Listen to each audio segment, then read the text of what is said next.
In today's episode, part 2 with Jeremy Porter, CEO of AMP.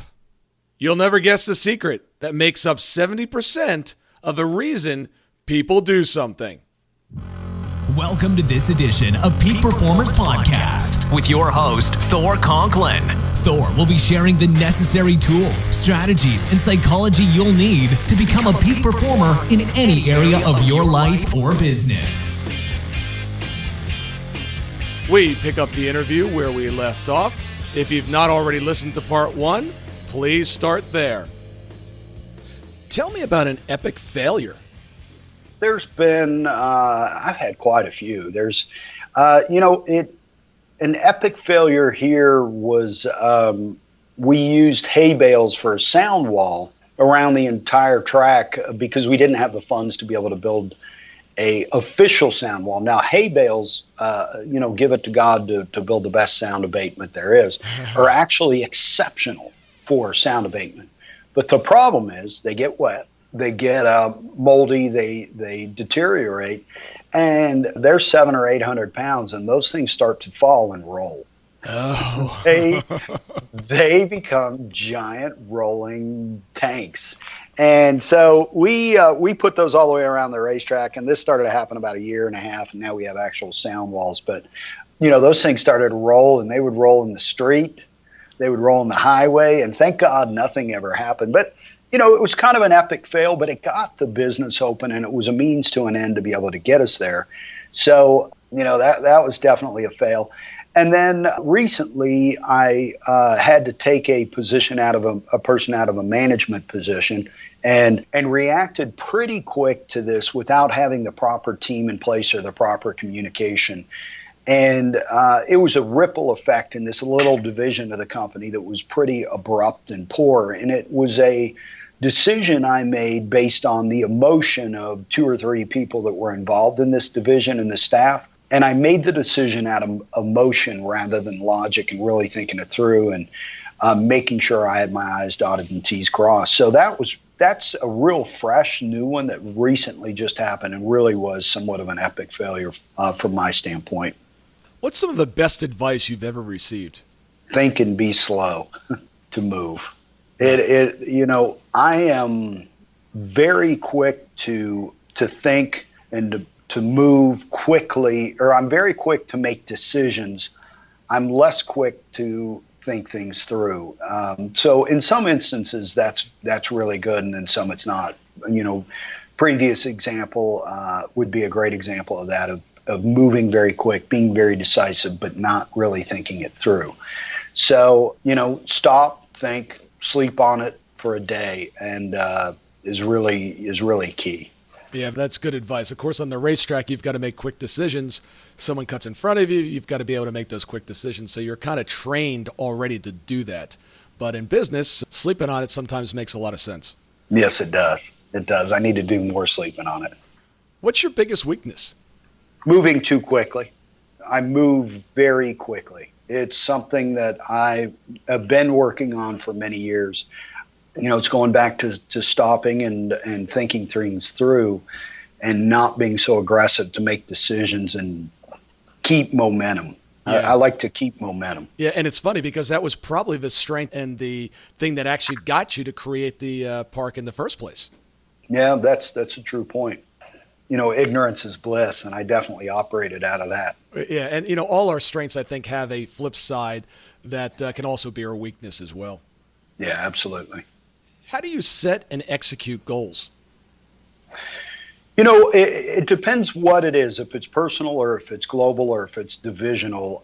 Basically, most of the time I meet with the team and ask them what their expectations and goals are, and I allow them to set the expectations and goals, and then I prod them or push them along, because a lot of times people will set as good or greater goals than you will for themselves. And if they feel that the buy-in is there and they've been able to make that decision, that really helps.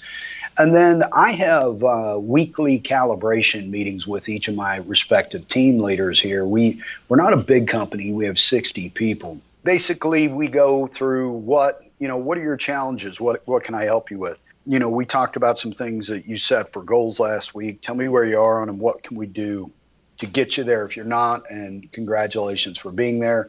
What challenges are you facing? Is there anything that I can help you with?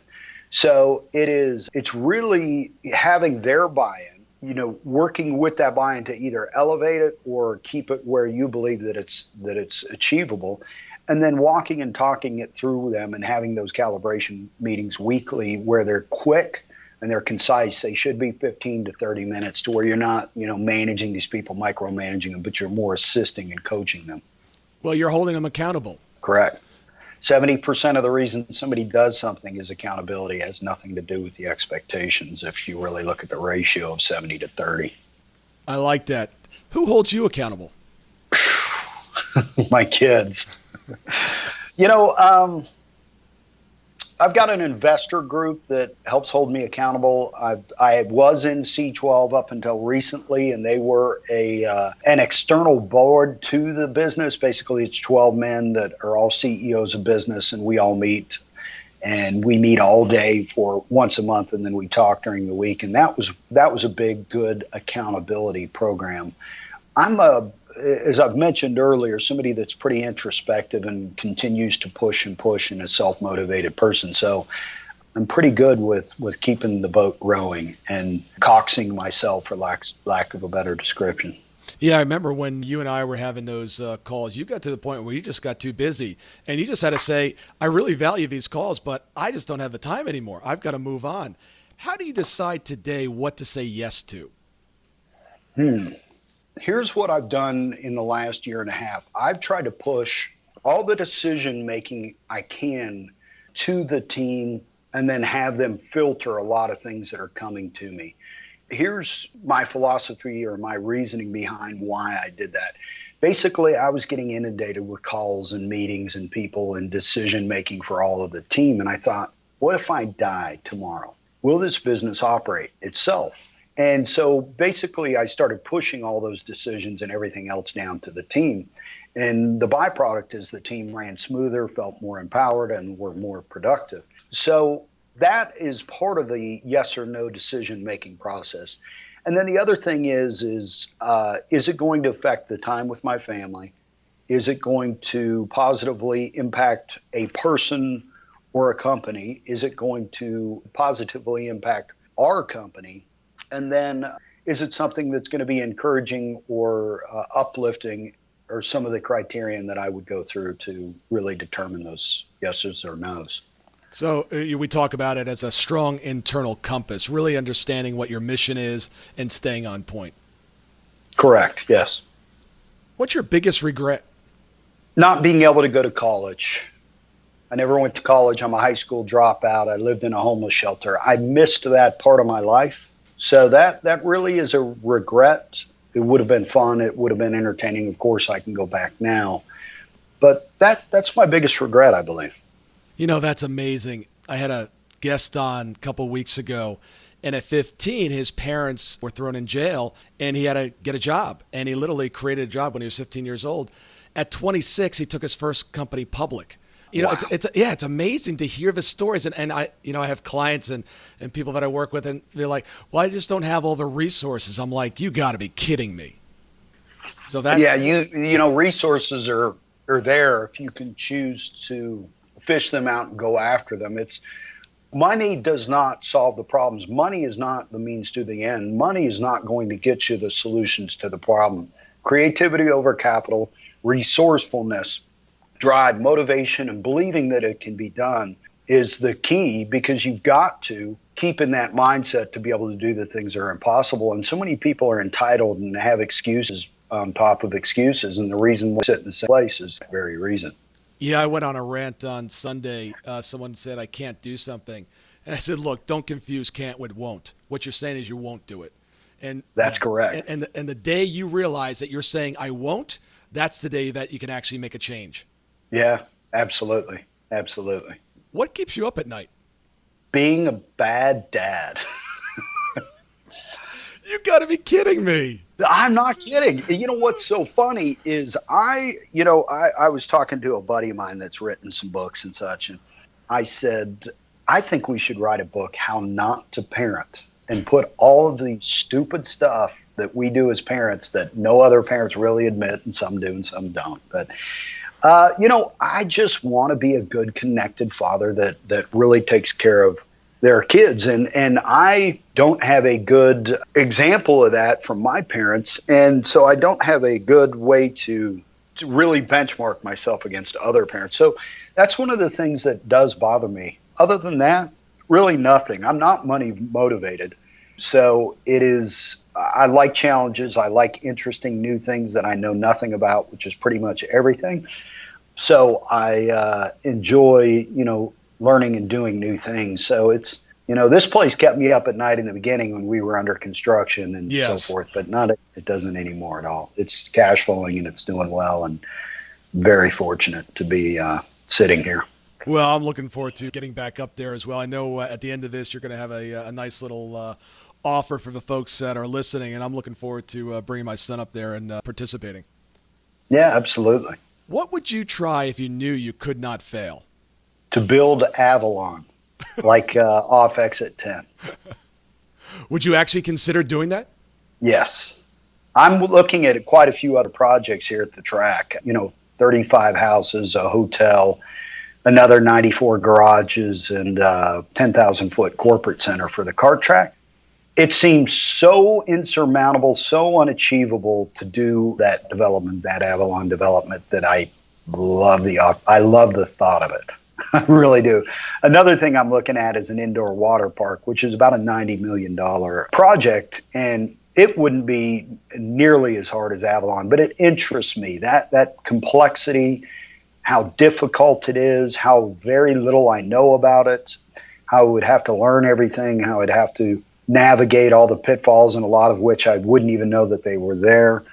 Yeah, it would be Avalon or a skyscraper. And for those listening around the world, Avalon is a large multi-use complex that was put up in a suburb of Atlanta that is just a massive facility, and it's getting top rate dollars. And it's surprising because it's so far out of Atlanta. It's probably 20 miles, 25 miles?